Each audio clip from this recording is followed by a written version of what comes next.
My name is Robert Blankenship. I have the distinct and humble honor of being the principal of Rose Park Magnet School.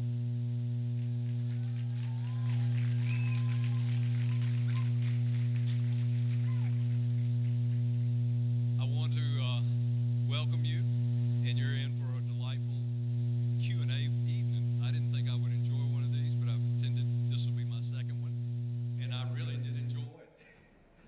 But without further ado, we're going to have a special number. Being a math and science magnet, we do love the arts, and we do have a drama department here, and they're going to perform a number for you. It is from the Lion King Jr., and it happens to be your favorite song, Dr. Joseph. I learned that at the last meeting. So without further ado, let's get on with the show. The Lion King Jr., give him a hand.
teacher, an MNPS Choice graduate from MLK, and I am now your current school board-elect for District 5, so I will be overseeing the school.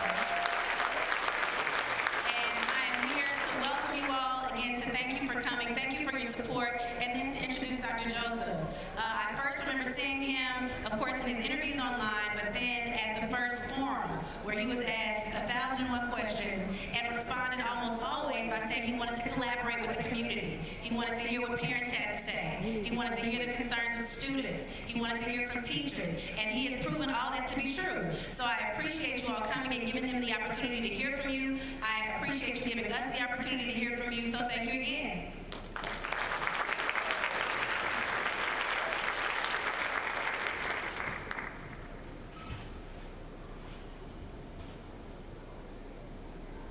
Good evening once again. At this time, I'd like to recognize our elected officials. I'd like to recognize Councilman Kobe Sledge, Brett Lewis, and Councilperson Berkeley Allen. I'd also like to introduce our board members, our board chair, Sharon Gentry, Vice Chair Anna Shepherd, Thais Hunter, Mary Pierce, and Dr. Houston Buggs, and I'm Joanne Brannon. We'd also like to recognize from Congressman Cooper's office, Ms. Kathy Buggs. Very good. Thank you.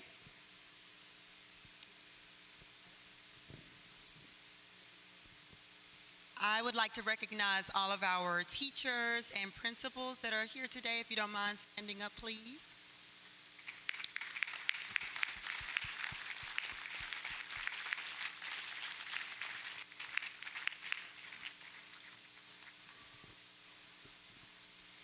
Thank you. I have been asked to go over a few housekeeping items with you tonight on just the format of what we're going to do. So we do have translation services available. So there are some headsets on the tables in the lobby. So if anyone needs those, those are available. And I'm going to ask the interpreters to repeat that announcement just to make sure everyone is aware.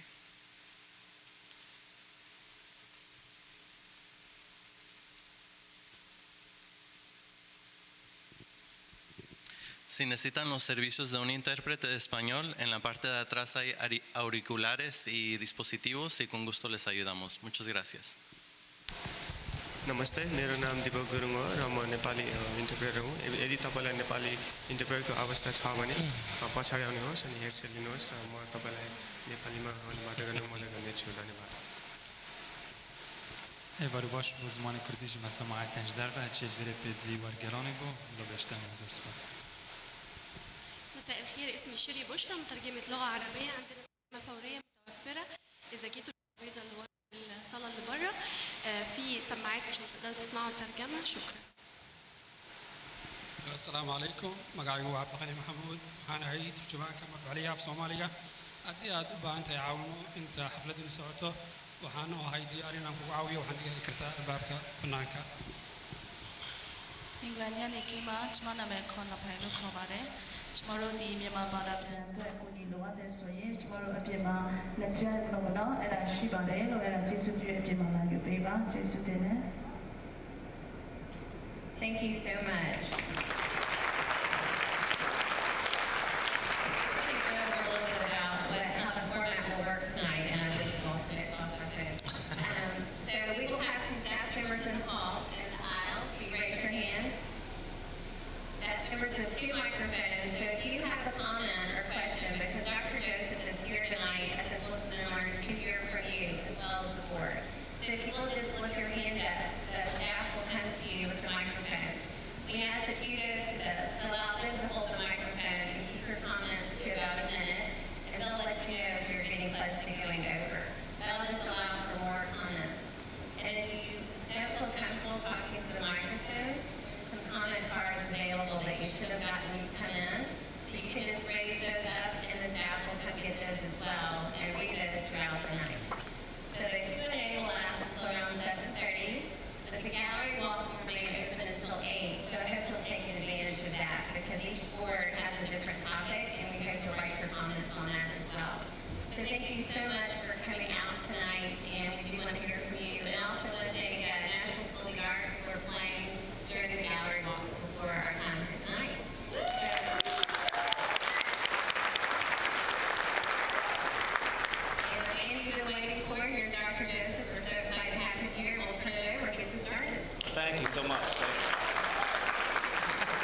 board member Hunter and board member Pierce that I love The Lion King. I mean, I've seen that Broadway play at least 3 times. I mean, it's just such a powerful story about how, to me, the adults can really, transform a child's life. And you think about Simba and, what Simba was going through, kind of trying to find himself. I mean, so many of our children are in that world right now, particularly in middle school. And I love that song was played here, in a middle school.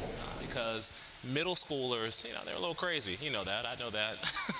I was a middle school principal. I was a middle school teacher. We understand that. And they need, more than anyone, some Pumbas in their life. Right? That's right. They need just a band of people who love them, care for them, and will pull them through as they try to discover the king that's within them. And the queens that are within them. And that's what this journey is about, and what we're trying to do in the Metro Nashville Public Schools. I mean, one of the things we must do right is make sure that every one of the children that comes into this district knows that there's someone who cares about them, and really knows that there's someone that understands that there is a Simba, the future king, inside of them. We just got to pull it out. We've got to help children understand what their strengths are, and let them know that we all have strengths. They're just different. What I do well, it might be something you don't do, but you have something special within you. And how do we really harness that energy, find out what it is that children do well, and help them exploit it? Help them learn that it's okay to be different. It's okay to have different strengths, but the fact is we all have strengths, and how do we master them? I mean, that is our ultimate challenge as a school district, to maximize all of our children's potential and the diverse potential, that they have. When I think about the work that we have, I mean, I'm excited because we have one of the strongest teams, I think, in the country, really helping us think about this work, moving from where we are, to ultimately where we want to be. And where we want to be in the short term is one of the fastest improving districts in the country. And long term, we just want to be the best. And to be the best, you've got to have the best. And people really not afraid to tackle the issues that are in front of us. I mean, I've said over and over again, that if there is an elephant in the room, don't call it a lion, don't call it a tiger, don't call it a bear. It's an elephant. The only way you can tackle an elephant is just look at it right in the eyes head on, throw up a prayer and just go at it. Just don't be afraid to just go at it. And that is what we will do. And to help me do that, I mean, I'm so happy that we have Dr. Monique Felder on our team. And Dr. Felder is our new Chief Academic Officer. And in that role, she's going to be looking at everything from, curriculum and instruction to student services, supporting what we're doing as we think about accountability and work, and particularly, how do we make sure that we have rigor and strong opportunities in all of our schools? I mean, we're sitting in a magnet school right now, right? But, everybody doesn't have the opportunity to go to a magnet school or a special program. But that shouldn't mean that they don't have excellent opportunities and excellent educational outcomes. And Dr. Felder spent her career really thinking about gifted education, particularly gifted education for minority children, for children in poverty, because sometimes, when we look at our magnet programs, they're, they don't look like the diversity of our community.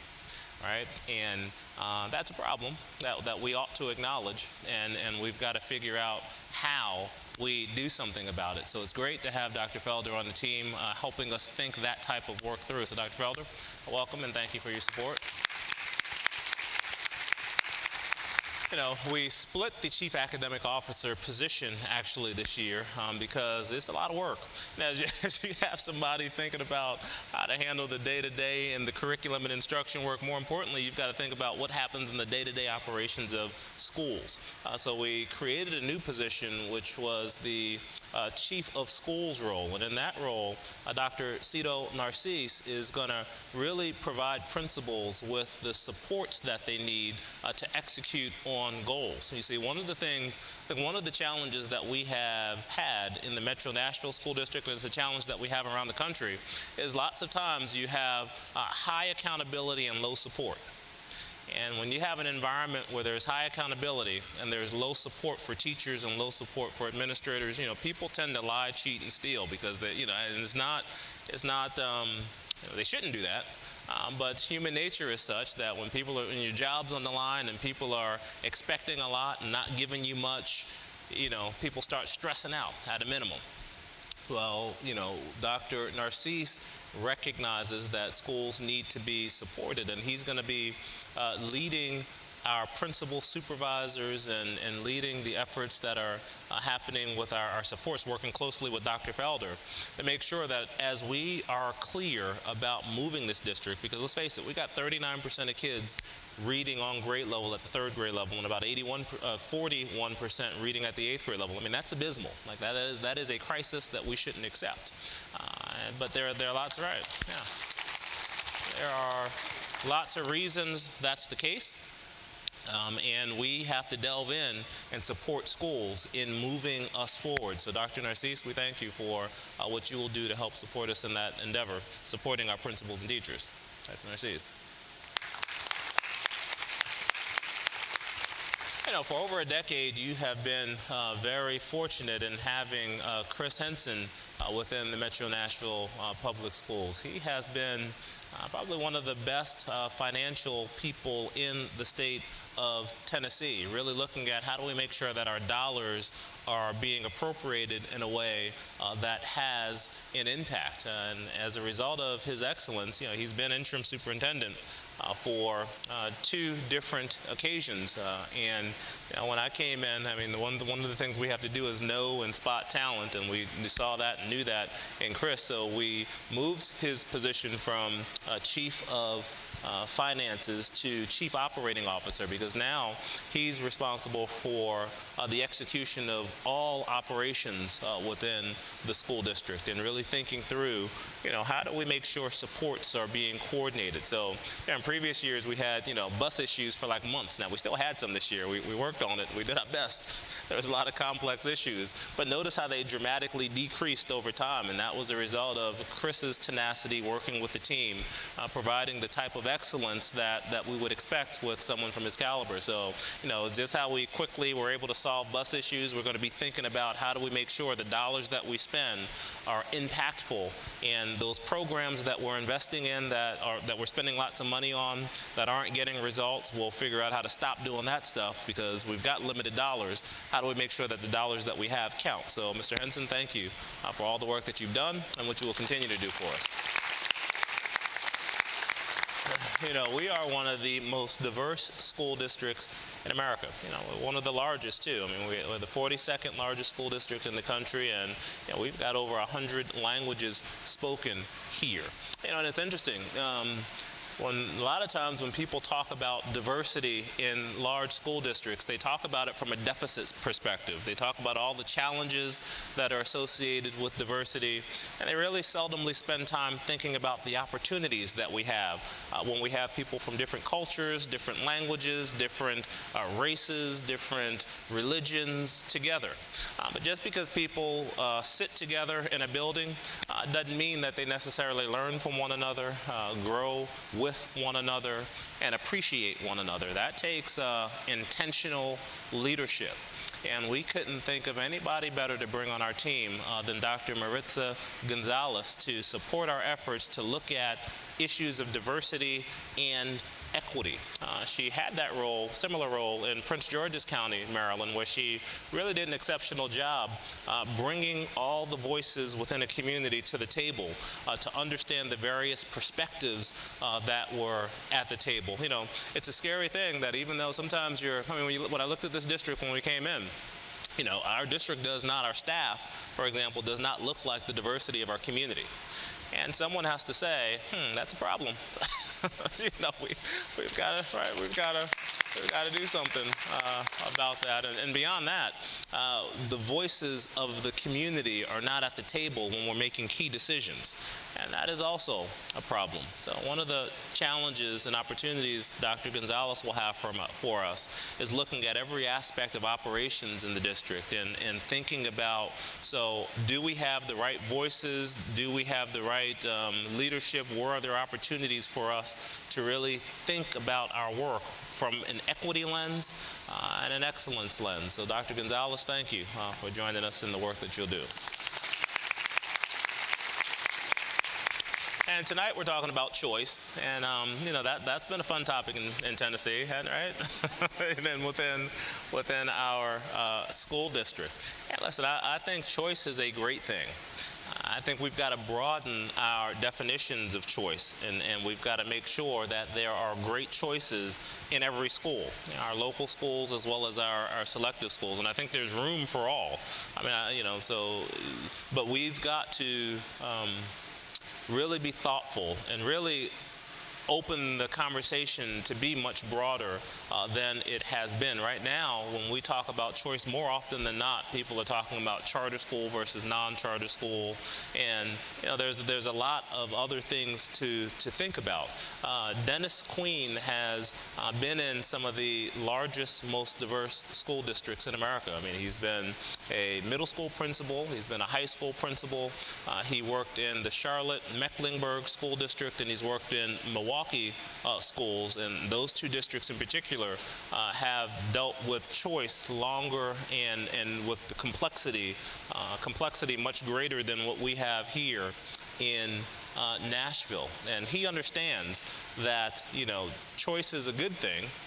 We've got to create more choice and more opportunities for families within districts, because the choice conversation should really be about interests and high quality programs that, if my child wants to focus on theater or wants to focus on singing, that there are options, or maybe my children really want to do some advanced work in science, or maybe they are interested in some type of visual or performing arts, that those opportunities should exist, and all should be high quality, and we should support and encourage parents making decisions based upon what their children's interests are, and children also having input in that. So, Mr. Queen, you've got a big job, but we thank you for being here. He was a police officer, so he's not scared. He got a gun. Mr. Queen, thank you for all that you do to support our work. But the reason we have gathered tonight is to listen. And we've got to understand your hopes and dreams. We've got to know, what are those things that have been driving you nuts in our school district? And simultaneously, what are those things that you hope we continue doing and we can expand? Because what we don't want to do, and what we're not going to do, is build a plan being deaf to your issues and your concerns. We want to really build a plan and come back to the community as we move into next semester, demonstrating that we have listened to you and that we're responding. That is the charge that this full board has given to me as we do this work. How do we make sure that our work is collaborative, that we don't do work to people, that we do work with people, and that we really come out next semester with a very bold, very aggressive, very accountable strategic plan that will move us forward in a way where we all feel like we're making progress towards our goal to, one, be the fastest improving district in the short term, and two, be one of the best school districts over time. So we need your help, and this is our time to listen and understand and follow up. So again, at the end of the night, because we only have about 30 minutes and we're not going to get lots of questions, fill out those cards. What we're doing is we're compiling all of this data. It comes into a report to us that the board will receive, and we're also giving it to my transition team members. I have 4 different groups that are looking at different aspects of the school district. One group is looking at what do we do to improve student achievement. Another group is looking at the issue of choice and what do we do to support choice in the district. Another is looking at communications both internally and externally. And then we have a 4th group that's looking at how do we retain and keep the most talented employees in the country. So we have national, state, and local experts on all of those committees, and they will be providing recommendations that will be fed into the work that we'll do second semester as we develop a strategic plan. So the information that we gather from here goes to those 4 committees to help inform our work in addition to the work that they're doing. Okay, so at this time, if you have a question, please raise your hand. We have 2 talented ladies supporting us here that'll come to you. They have the microphones. We're asking that you kind of give it a minute or less. So as you see the microphones slowly moving away from you, please just know that that's your cue to start winding down. And please don't, we won't get a tug of war with the microphone. They'll move it slow. They'll allow you. Thank you for your help with that. So let's begin. My name is Evelyn Rainey, and I'm from District 72. I don't know how I ended up in this meeting, but however, my concern is starting with the kids that are in first grade kindergarten and discipline them on those buses, and once they get to school, I'm talking about the low-income children. I've worked with the Parent Involvement Council for 15 years through the president's started with President Reagan. If we can get more parent involvement with low-income children and get those parents into that school in the evening to participate in some homework and different stuff with them, having chili supper or whatever we have to do, and they begin to understand and get a thirst for knowledge, there's no stopping them once they get that thirst for knowledge. But if they don't know no better and nobody's going to try to pull them out of that, how are they going to do anything? And I found that parent involvement is the key to everything. You get the parents into the I would agree with you. Yeah, we do need to think about how we're engaging our parents meaningfully. Beyond the bake sale, how do we, and that's some of the work that the board and I will be thinking about as we look at our policies and how we do business in schools to ensure that parents really have a voice in the governance of the day-to-day operations of schools. So thank you.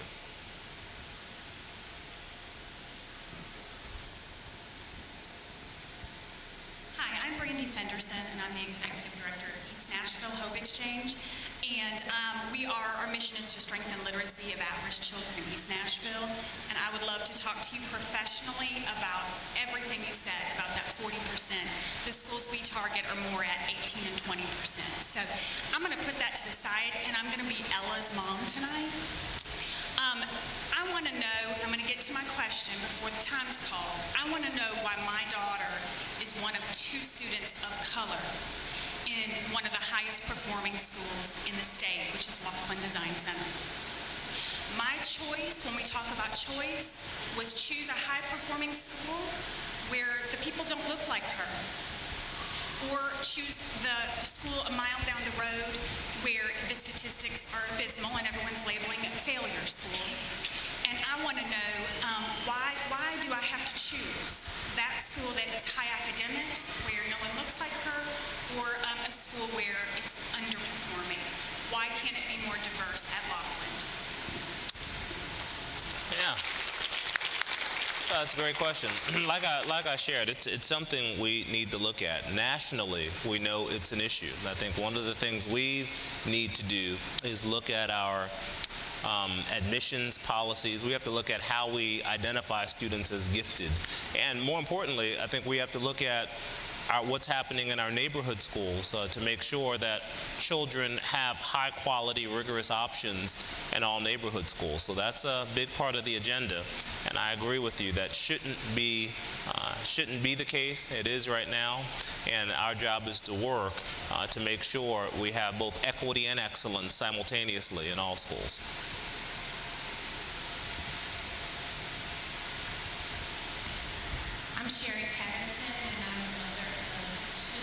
Can you speak up just a little bit? A little bit more. There we go. I can hear you now. I'm the mother of 2 sons in 2 charter schools here, and my question, I wrote it out, so I'm going to read it off. How will you ensure that charter schools, scholars, or students are given equal access to the full benefits that are afforded all MNPS students, since we are MNPS students and families? And what I mean by that is access to internships, scholarship opportunities, citywide programs, academy programs, and interpreters for our parents, because a number of our parents, when they come to PTO, PTA, or report card pickup day, they are not able to communicate with the teachers. They're communicating via their scholar. And if I was a scholar and I had a problem, I maybe wouldn't tell the teacher. I maybe wouldn't tell my mom. Can you repeat the essence of the question? I'm sorry, it's having a difficult time hearing here. Oh, sorry. Sitting under white noise. So I need to talk louder. Is this better?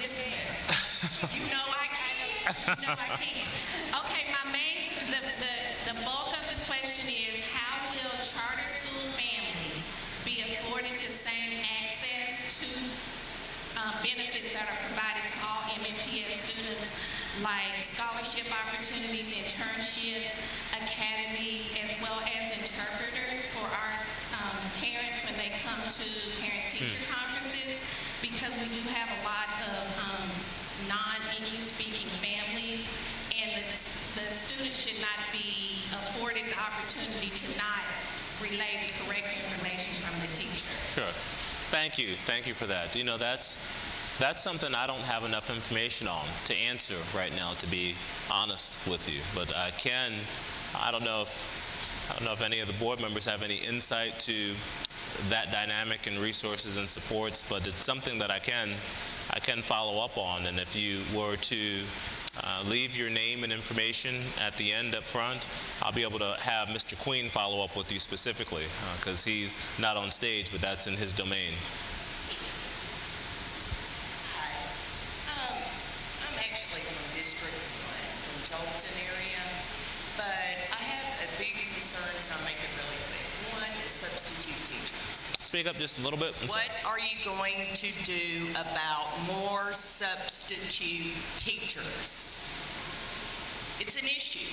My son last year in 2nd grade, 3 times he was placed in 3rd grade classes because there were no substitutes. Usually what they do is they take children that say 3rd grade, there's 2 3rd grade classes, they may split them between the 2nd grade and 3rd grade, and there's 26 other states that don't have the requirements that we do to substitute teach.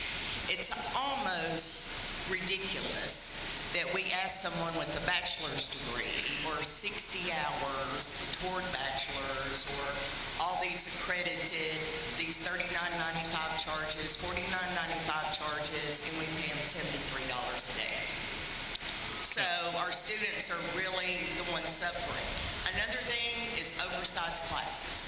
This is the 3rd year my son has been in a class that I went to the school board on and had to get additional teachers and classes because they are way above standard and even maximum capacity for the state. Sure, thank you for that question.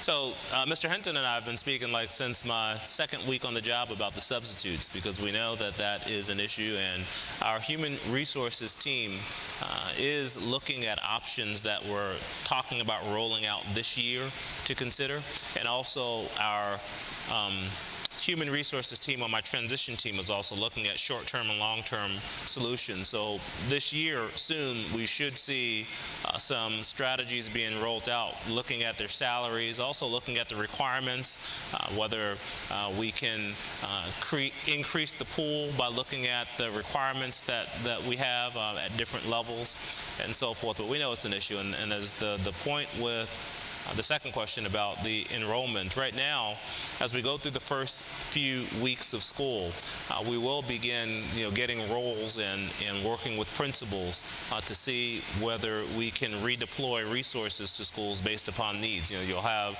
because schools get staffed right up front, and then there's the actual enrollment. So in some cases, schools are overstaffed, some are understaffed, and we should work to balance that out as we get our September 30 count and know exactly what we have. So hopefully we'll see that balancing as we go through the month of September. But I know it's a frustrating phenomena as we're going through at the beginning. But we'll make those adjustments as appropriate.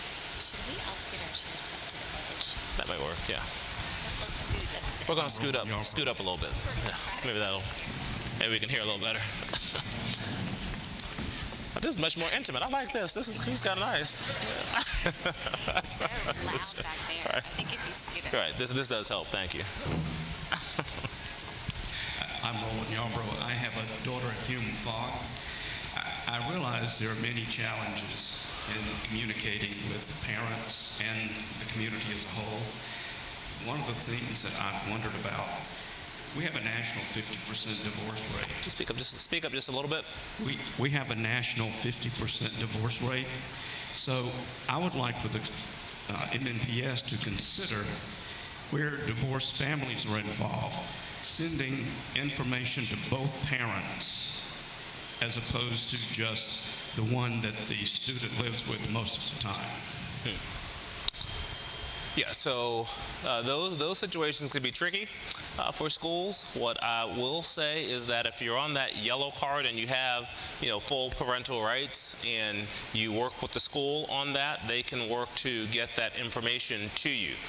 Sometimes, but we have to follow kind of the legal court guidance that's given in those instances. But if you have those rights, work with the school, and we'll definitely want to work with you on that.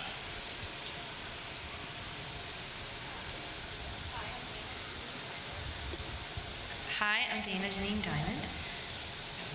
Okay. Sure. I just can't stand up straight. There we go. Sure. Okay. Welcome to Nashville.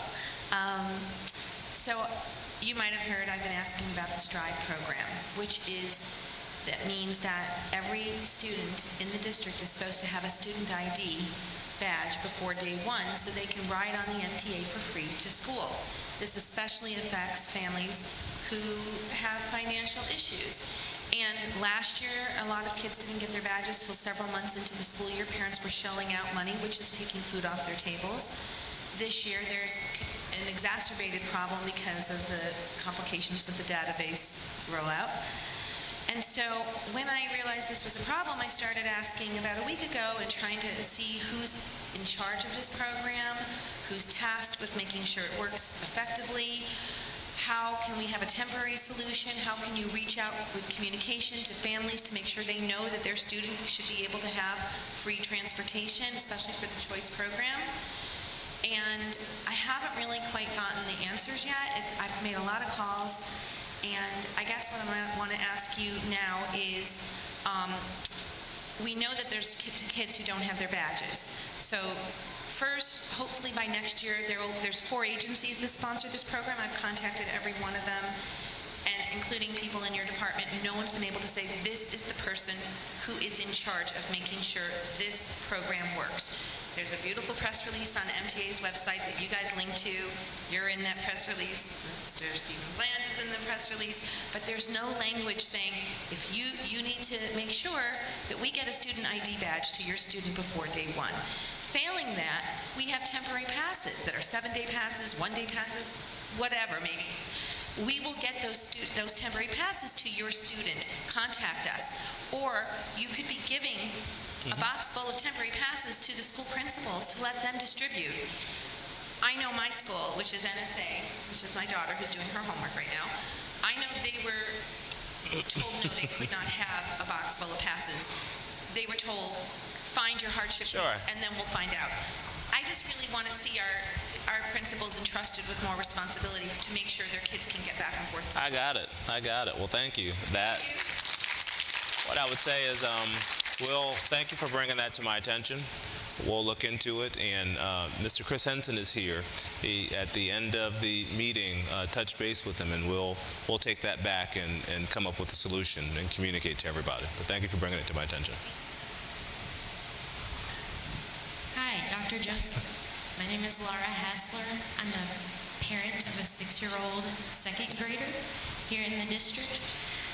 First off, I want to thank you for your commitment. I've had the pleasure of seeing you speak several times, and I'm really excited about the momentum that you're getting here, so thank you for that. My question is collaboration between traditional and non-traditional schools, charters, magnets, etc. has been a very hot-button issue, as you know. As a parent, I'd like to see any high-quality school share successful practices. What does collaboration look like to you, and do you have any programs in mind to encourage that collaboration? Yeah. So just today, right before I came here, I met with an organization that works with both charter schools and public schools, and they actually had a tour that happened today that had traditional school principals and charter school principals visiting a school. I think that is an excellent start to be able to get people in one another's schools and to learn from one another. And I think our goal has to be to have excellent schools within the district, and we should be supporting those practices which can be replicated in other schools. I would love to invite all charter school principals to attend our principal meetings that we have, and the professional development opportunities that we have within the district. And I think if there are trainings and things that our principals could benefit from on the charter end, ideally, it'd be great if we could have some people there.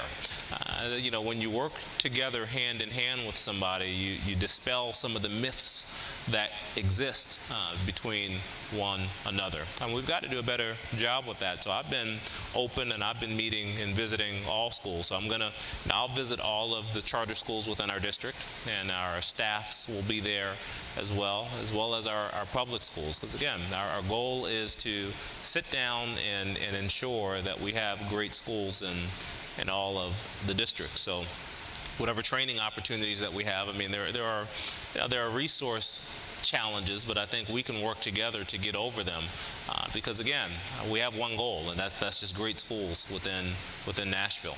And so we'll be open and welcoming to those types of dialogues and opportunities to collaborate.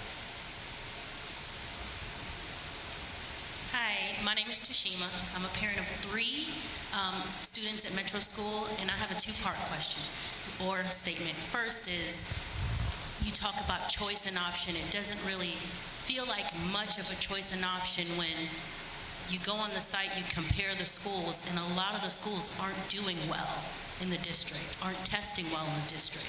So then you have only a small option or small choice to choose from. How do we get, well, obviously there are schools that are performing well. How do we get most of our schools, majority, all of our schools, performing at that level? Obviously, the resources are here for fewer doing it. How do we get it more dispersed to all students in the district? So this is what I would say to that question, very directly. If you're basing the quality of a school on a test score, it's a very narrow criteria to look at. And I'll give you a specific example. I know when I had my first son, Isaiah, the schools that were in our neighborhood were Title I schools. Now, Title I schools are schools that are high poverty and lots of need and so forth. And when I looked at the test scores of the school, they weren't as strong as I would have hoped. But what I did was, instead of just saying, oh, there's no way we can go to that school because the scores are low, I actually went in and visited and talked to the principal I had an opportunity to walk through classes and see what was happening, and what I understood there was that the school was 60% or 50 or 60% English language learners, so their scores were low because the children who were required to take those tests just couldn't speak English. It wasn't that they weren't smart. They didn't have the link, they didn't give them the test in their language, therefore they couldn't answer those questions. What I saw when I actually looked in the actual classes were they had some very strong teachers there. They had a very welcoming, warm environment. The principal was absolutely awesome. And I happily sent my child, to Salem Avenue Elementary School right there in the heart of Hagerstown, Maryland. And he got an exceptional education in a school where, just on the outskirts, looking at it very superficially by test scores, the scores weren't strong. So what I would encourage us to do is to visit schools, see for yourself. Now, having said that, there might be some schools here where, the test scores are bad, and when you go in, things aren't strong, and that's our obligation to fix it. And there are lots of things we need to do to work towards that. But I would caution us not to judge a school solely on the basis of a test score, because you'll miss excellence that might be there. And you might be spending money in a private school where you probably could be saving money and getting a better education in the public realm.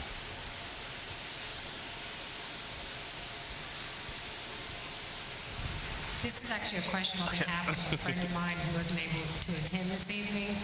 They have a child that's been in the lottery for MEGS for 3 years, and now this year they'll be going into, the following year, 2017, they'll be going into 9th grade, and they haven't gotten to MEGS for 3 years. They've been in the lottery, their child qualifies, and they're hoping that they'll get into UMFOG, but are you planning on, their ultimate question is, are you planning on making any changes to the lottery system so that it's a little more equitable across the board?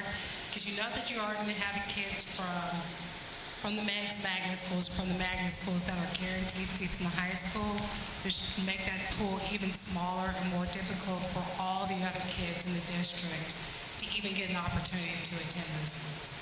So have you all in your transition been thinking about any changes you're going to make to the lottery system? The answer is yes. They are looking at our lottery. So what I've come to understand is that our communication processes are very confusing. If I'm a consumer as a parent and I'm trying to figure out what my options are and how to get in, it's very convoluted as it stands, and we've got to work on that. That I know. In terms of our program, so here's my vision of choice. Ideal, if we had all the money in the world and we could just snap my finger, and what would it be?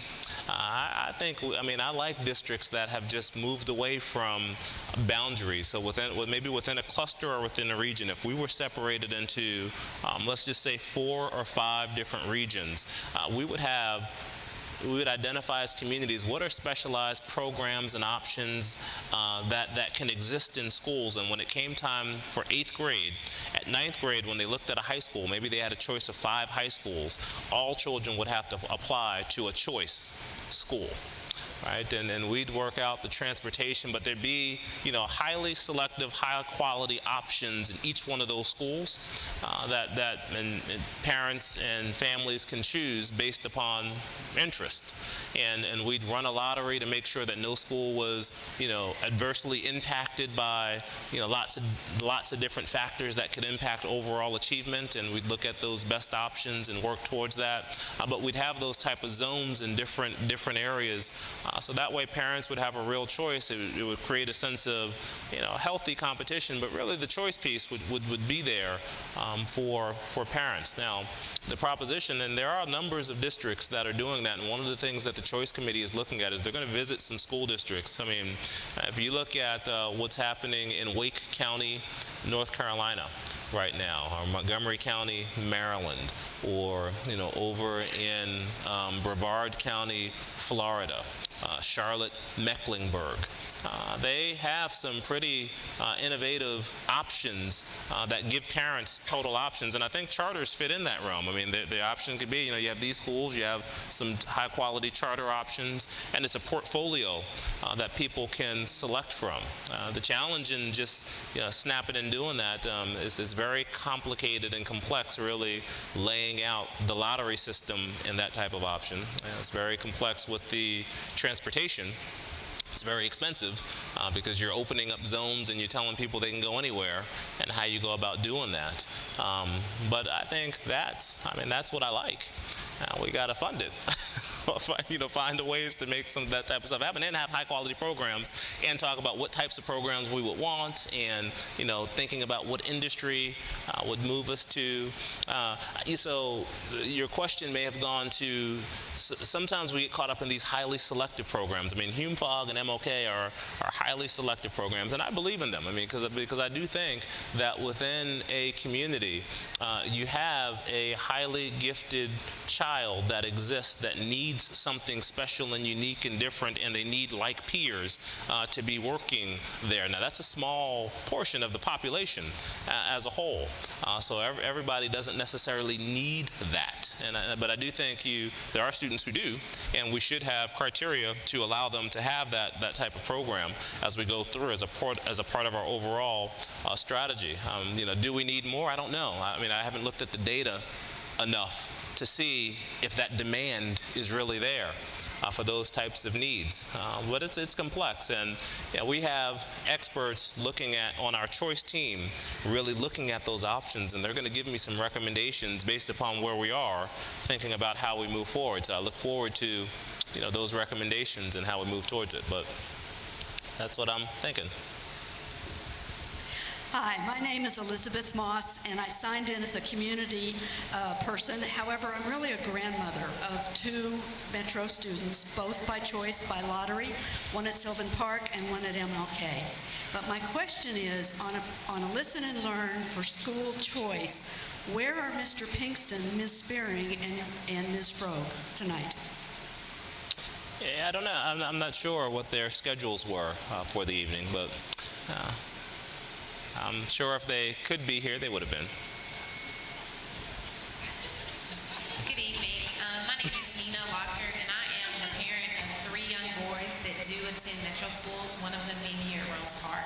And my question is, over the last couple of years, we've had issues with standardized testing with Metro and producing the correct data to show the actual achievement. So I'm wanting to see how much focus are we going to do on the standardized testing, as well as after the testing for those children that do not test well, what type of interventions would be put in to make sure that they are successful? Yeah, so we really need to look at our schedules in the day. And actually today, Dr. Felder and Dr. Narcisse and I were meeting with a company, because I think one of the challenges we have in our district is that we don't get good data. We got a lot of data, but I don't know if teachers get the type of data that they need to inform instruction on the day-to-day, real time. And we've got to give them some type of data, and we've got to understand what it is they need and want, and then we've got to make sure that they have high quality assessments that measure the standards that we expect students to have. Right now, we're not in good shape in that area. We will be by the end of the year, I assure you, but right now we're not where we want to be there. So once we get that and those formative assessments, see the standardized test, that's autopsy data, right? That's the end of the year. Somebody takes it, you get it the following year. You can't really do anything with it. So I don't put much stock in teachers using that. But what I do want to do is see us have some data that teachers monitor along the way that's reliable, that's connected to the standards we expect them to teach. I want us to look at our schedules and give teachers time to look at that data, to talk to one another about that data, to be able to think about within the schedule of the day, how do they reteach kids who didn't get the standard real time time? And for the kids who did get it, how do we not hold them back while we wait for other kids to get it within the same classroom? So how do we, accelerate those kids who need acceleration and also remediate those kids that need remediation and in a real-time fashion? So that's where we're thinking as we work towards this, but we have to give teachers and principals the right tools to be able to do that. And right now, they're not in place with quality across all schools. And so that's what we have to address this year in the short term.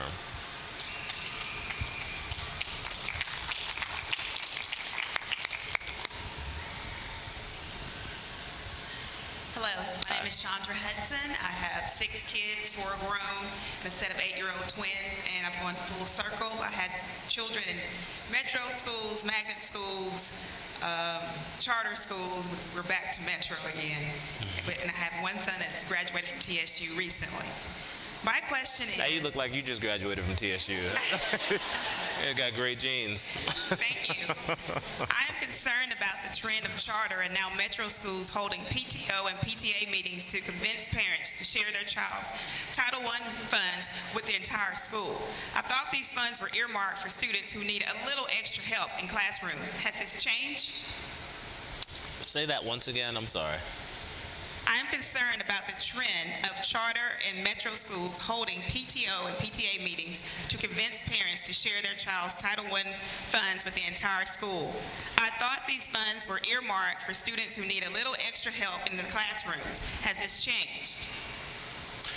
Yeah, so Title I schools receive funding for the entire school within that school. So the entire school is designated Title I.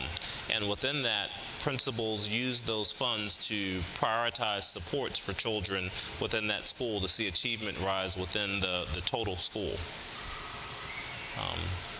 If I didn't answer your question, just hang out after and I'll clarify and I'll go into more detail. Okay.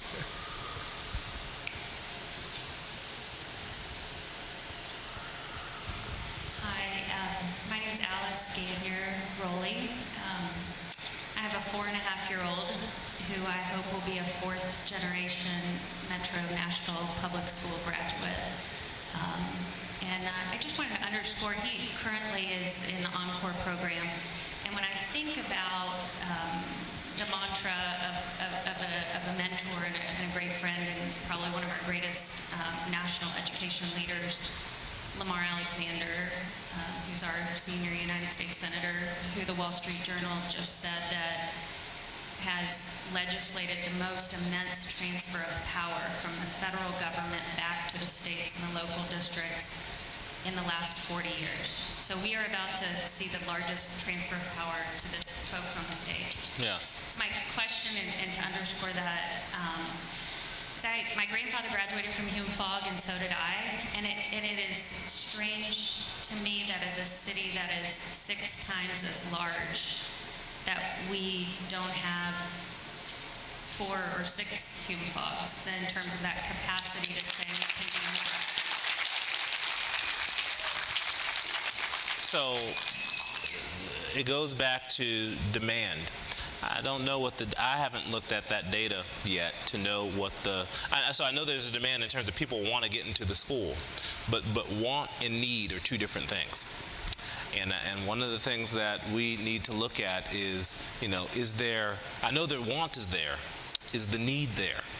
And if the need is there, then it's worthy of a discussion. I think what we have to look at, one of the reasons people I know are interested in a Hume Fogg or MLK, because it's everywhere. I mean, this magnet conversation happens in every district in America. Centers around people think that they can get the best education when their children are in schools with, other students who are doing well and like peers and so forth. And the question becomes, how do we make sure that all of our neighborhood schools have high quality programs that meet the needs of individual children? And that's where we have to really push on it, because the fact is we've got limited resources and we've got to make those resources count across the board. And I'm interested in what we do to strengthen our neighborhood schools while providing the programming option for that uniquely suited child who needs that, highly gifted environment. So we've got to look at that. It's a balance. And, I get it. I get when, people see something out there, they want it, I want it, and give it to me now. I understand. But we've got to make sure, and our commitment is, keeping those schools strong for those students who need it, but really making sure that all schools can meet the needs of kids that go in front of them. Guys, this is our 5-minute mark. So if you were not able to ask a question, please make sure that you go ahead and write it on a card. This is our 5-minute mark. Thank you. My name is Roger Jones, and I have a son at Aiken Elementary. He was there through the choice process. My question is, since he's at Aiken Elementary and there is his next choice would be West End and then Hillsborough, is there like a situation where we have to reapply for West End, then reapply for Hillsborough to keep him in that cluster, and if so, why?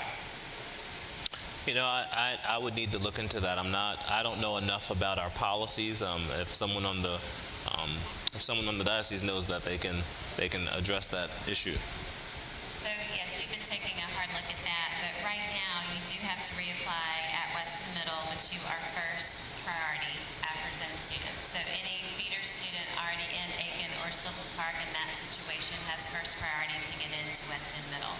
I know this year Weston Middle is under-enrolled, so there was no issue with those students going in from Aiken. There has been some issues in the past of wait lists and things, and that is part of this transition team and the discussion and looking at choice. We want to be able to give that pathway.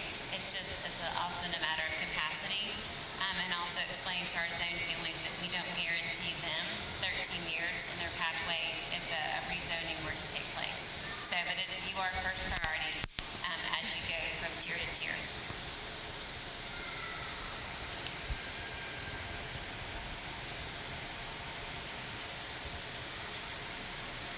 Hi, I'm Vanessa Stacy.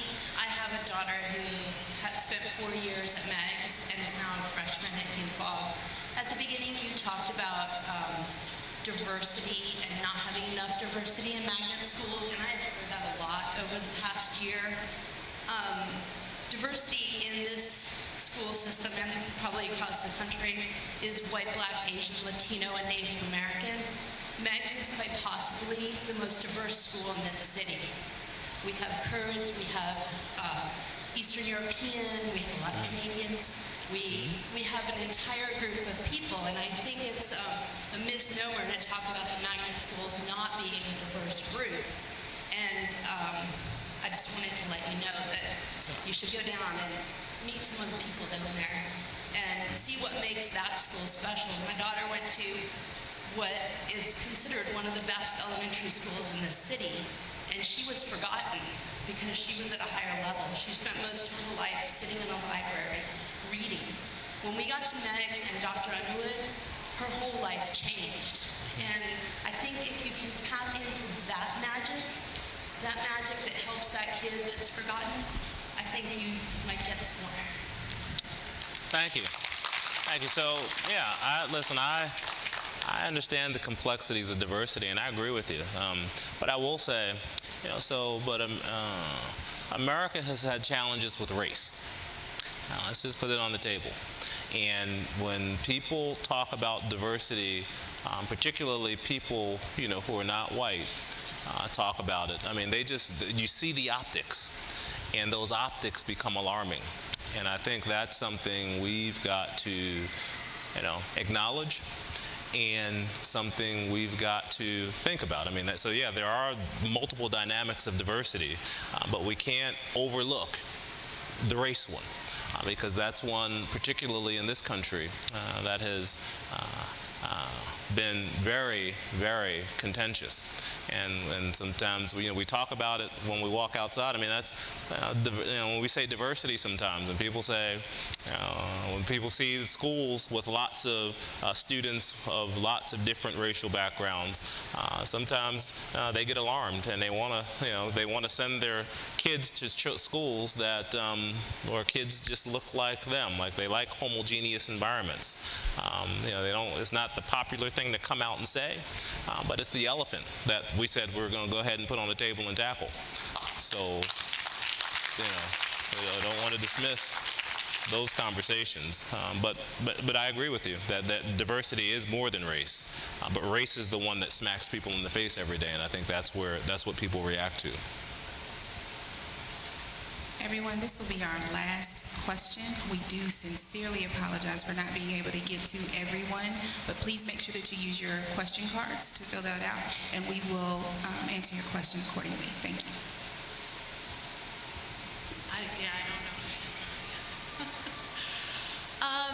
I'm Wendy Sumner Alexander, and first I just want to say, if we greeted all our children with Encore concepts and Montessori concepts, then all children would be gifted.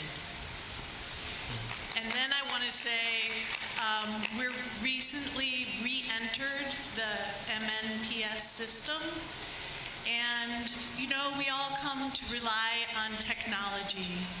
And that's no different in our schooling experience, but it's been really challenging not having the integrated campus system functional and infinite campus system functional, and the websites not being accessible to our school.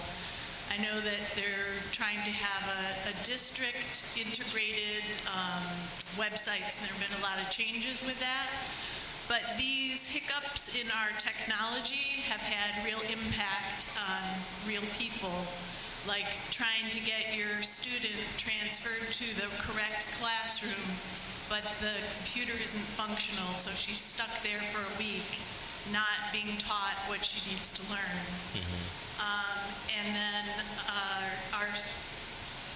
we want to communicate with our teachers, and all we have are the call systems, and we need to access information that they've prepared for these websites, but they aren't functional, so we don't know when all the clubs are meeting to be able to schedule for kids. So what's the plan for improving the technology and getting that going on this, all the money that was spent on that? Sure, thank you. Thank you for that question, and I'll answer the second one. So in the web, if you have an issue with your website, please just send me an email at directorofschools@mnps.org, and we'll work with your school to get that. I mean, we changed every school's website this year and got them kind of into the 21st century, and that's a good thing. But there are some, when you're, and I pushed our communications office to get it done like within a month and a half. All 167 websites as well as our own website, and that was a big lift. So they're still working on the back end with a lot of it, so bear with us with the functionality.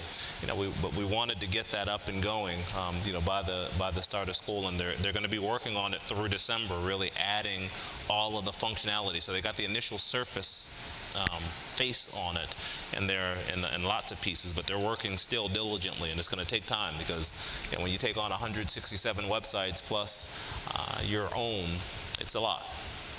It's a lot of cost, and people have been working hard on it. But that'll get there soon. And in terms of the Infinite Campus, we had to switch our system, and again, we switched on July 11th. And had to work through it in the short term because the old system, the company no longer supported it. So we had to go like all in, which isn't ideal.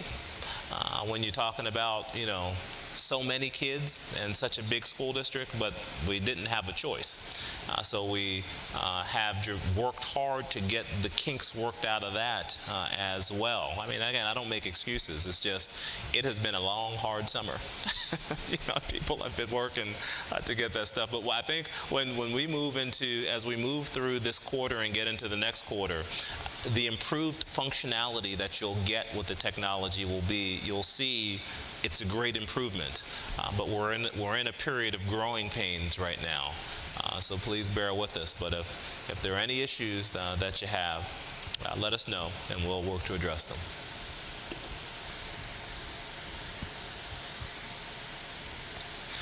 Okay, well, I have sure enjoyed this.